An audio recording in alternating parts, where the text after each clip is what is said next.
things that are buried beneath us, but there are certainly the remnants of many, many, many people's lives who lived here long before the Europeans showed up, and everywhere in the world. There are layers and layers and layers of people who were just as important as we are, and were just as involved in their own lives as we are, and were actually the cutting edge of modernity, just as we are, as we all sit around and think about, like, you know, aren't we cool because we have little phones that take pictures and stuff. And, you know, in their day, there were people living here who went, damn, I have a basket that I can cook my acorns in. You know, that is rocking. That is, you know, that is the #1 thing I've ever seen.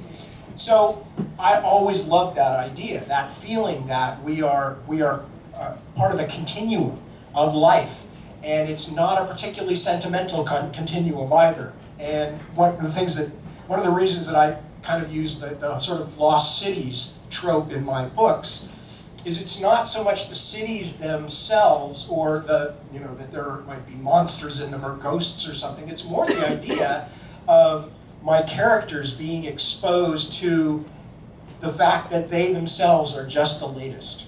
You know, they're just another set of living things that happen to be here, but there were others before them. So I think very similar thing. Did you ever read Robert Silverberg? Again, a very well-known guy in our field. He wrote, when he was writing, trying to feed himself and writing tons and tons of books, he wrote a kid's book called Lost Cities and Vanished Civilizations. You ever come across that? No, I don't think so. I won't go into great detail. It's just that was a huge influence on me when I was like 10 or 11. You know, it was another neat thing about the field we're in. I never knew that I would someday get to know and befriend Robert Silverberg, but it was just a book about Knossos and Angkor Wat and a number of other great, and Troy, Schliemann and Troy.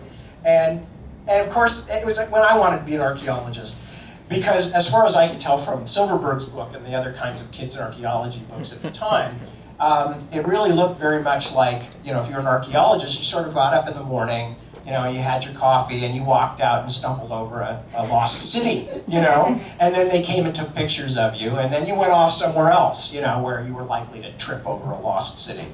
I later found out that there's a great deal more cleaning potsherds with toothbrushes than discovering lost cities, which is why I didn't make it to become an actual archaeologist.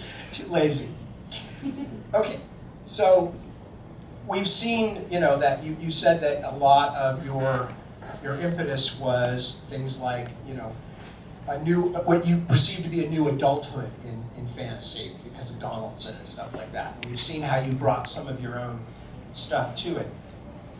What do you think has changed in fantasy during the time you've been writing? Do you feel like an elder statesman now? Do you feel like you're doing stuff that is, kind of the establishment version of fantasy, or how do you feel about that stuff? Do you think about it? I don't think I'll ever be the establishment. I mean, there's such a divide with fan base on my stuff. You either hate it or you love it. There's nothing in between. And so and if I'm on Facebook or whatever, and I look at all these lists of the 11 fantasy series or whatever that needs to be on film and television, I'm never there. So I'm definitely not part of any of that.